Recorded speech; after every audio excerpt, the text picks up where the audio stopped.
আপনি কি কখনো ভেবে দেখেছেন কেন কিছু মানুষকে সবাই অনুশীলন করে আর কিছু মানুষকে কেউ গুরুত্ব দেয় না? নেতা জন্মগত নয়, নেতা তৈরি হয়। আর আজ আমি আপনাকে দেখাবো কিভাবে আপনি নিজেই একজন দক্ষ নেতা হয়ে উঠতে পারেন। পৃথিবী বিখ্যাত অনেকগুলো বই পড়ে, অনেক তথ্য সংগ্রহ করে আমি আপনাদের কাছে নিয়ে এসেছি সেরা 10টি গুণ, যেই 10টি গুণ থাকলে আপনি একজন দক্ষ নেতা হয়ে উঠতে পারবেন এবং আপনি অন্যদেরকে নিয়ন্ত্রণ করতে পারবেন। চলুন শুরু করা যাক। 1. নিজের জীবনকে নিয়ন্ত্রণ করতে শিখুন। যে নিজেকে নিয়ন্ত্রণ করতে পারে না সে কখনো অন্যকে নেতৃত্ব দিতে পারে না। প্রতিদিন নিজেকে প্রশ্ন করুন, আজ আমি কি নিজের উপর জয়ী হয়েছি? সময় মতো ঘুমানো, সময় মতো কাজ করা, অলসতা জয় করা, এটাই নেতৃত্বের প্রথম ধাপ। 2. ছোট ছোট দায়িত্ব নিতে শুরু করুন। নেতা একদিনে বড় দায়িত্ব পায় না, সে ছোট ছোট কাজ দিয়ে শুরু করে। যেমন পরিবারের কারো কাজের দায়িত্ব নেওয়া, বন্ধুদের নিয়ে কিছু অর্গানাইজেশন করা, পড়াশোনায় অন্যদের সাহায্য করা। ছোট দায়িত্ব থেকে বড় আস্থা এবং বড় আস্থা থেকে নেতা হয়ে ওঠা। 3. কথা কম, কাজ বেশি। অনেকে নেতা হতে চায় কিন্তু কাজ করে না। আপনি উল্টোটা করুন, কম কথা বলুন, কাজ বেশি করুন। মানুষ আপনার কথা নয়, আপনার কাজ দেখে আপনাকে অনুশীলন করবে। 4. ভুলকে ভয় না পেয়ে ভুল থেকে শিক্ষা নেওয়া। দক্ষ নেতা কখনো পারফেক্ট না, সে শেখার মধ্যেই থাকে। আজ আপনি ভুল করলেও কাল ঠিক করে নেবেন, কিন্তু থেমে যাবেন না। মনে রাখবেন, ভুল করলেও আপনি এগুচ্ছেন, কিন্তু ভয় পেলে আপনি থেমে গেলেন। 5. মানুষের কথা মন দিয়ে শোনা। নেতা শুধু আদেশ দেয় না, সে মনোযোগ দিয়ে অন্যের কথাও শোনে। যখন কেউ কথা বলে তার কথা মনোযোগ দিয়ে শুনুন, তার অনুভূতিগুলো বোঝার চেষ্টা করুন।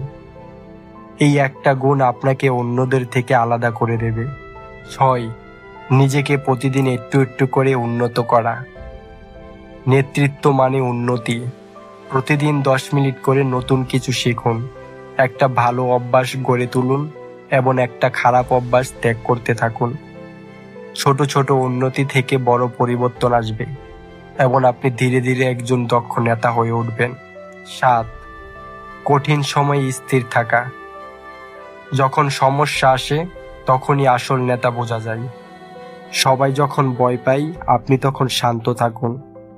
মানুষ তখনই আপনার দিকে তাকাবে যখন দেখবে আপনি স্থির ও প্রচণ্ড আত্মবিশ্বাসী। আত্মবিশ্বাসী একটি নেতার প্রধান গুণ। 8. অন্যদেরকে এগিয়ে নিতে সাহায্য করুন। নেতা নিজেই বড় হয় না, সে অন্যদেরকেও বড় করে। কাউকে মোটিভেট করুন, কাউকে শেখান, কাউকে সুযোগ করে দিন। আপনি যত মানুষকে এগিয়ে দেবেন আপনি তত বড় নেতা হয়ে উঠতে পারবেন। 9. নিজের কথা ও কাজ এক রাখুন। আপনি মুখে এক কথা বললেন কিন্তু কাজে অন্যটা করলেন, এটা কখনই মানুষ পছন্দ করে না। তাই আপনি যা বলবেন সে অনুযায়ী কাজ করার চেষ্টা করুন, তবেই আপনি মানুষদের মধ্যে বিশ্বাস অর্জন করতে পারবেন। মনে রাখবেন, বিশ্বাস হলো নেতৃত্বের প্রধান গুণ। যদি মানুষ আপনাকে বিশ্বাস করতে না পারে তাহলে আপনি কখনোই নেতা হয়ে উঠতে পারবেন না। সর্বশেষ ও গুরুত্বপূর্ণ কথা 10. নিজের উদ্দেশ্য ঠিক রাখুন। আপনি নেতা হতে চান কেন? শুধু নামের জন্য নাকি মানুষের জন্য? যদি আপনার ভিতরে মানুষের জন্য কিছু করার আগুন থাকে তাহলে কেউ আপনাকে থামাতে পারবে না। নেতা হওয়ার জন্য বড় পরিবার লাগে না, টাকা লাগে না, পরিচয়ও লাগে না। লাগে শুধু মন, সাহস আর নিয়মিত কাজ করার অভ্যাস। শেষ কথা, নেতা হতে চাইলে অপেক্ষা করবেন না, আজ থেকে শুরু করে দিন। ছোট কাজ দিয়ে শুরু করুন, নিজেকে বদলান, মানুষের পাশে দাঁড়ান। একদিন দেখবেন মানুষ নিজে থেকেই আপনাকে নেতা বলে ডাকছে এবং আপনি সকলের প্রিয় হয়ে উঠবেন।